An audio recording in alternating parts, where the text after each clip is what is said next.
Neptown Tuner here. In this video, I'm going to be removing these camshafts.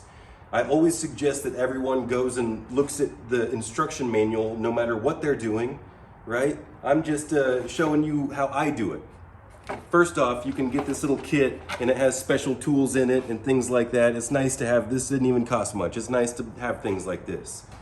But how I do it is, okay, so I've already removed these bolts. You kind of go back and forth and work your way in the middle when you're removing it.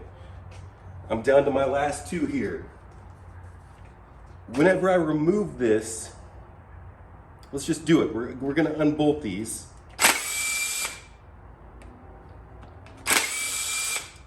Now, I'm going to want to keep these camshafts into place. More specifically, I really want to keep this exhaust camshaft into place.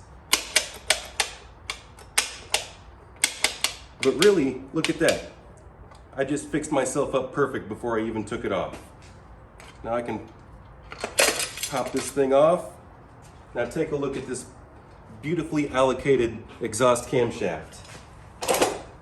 I can remove it and I can install it.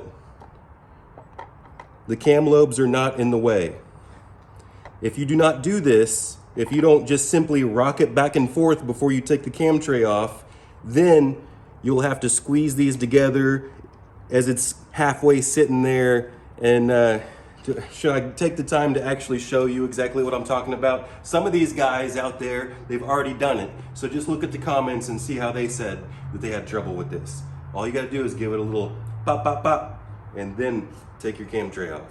Let's a little bonus footage. Let's see what kind of condition we got here.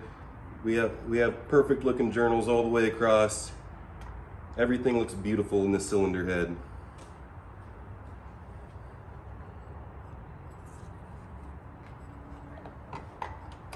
Subscribe to Neptown Tuner.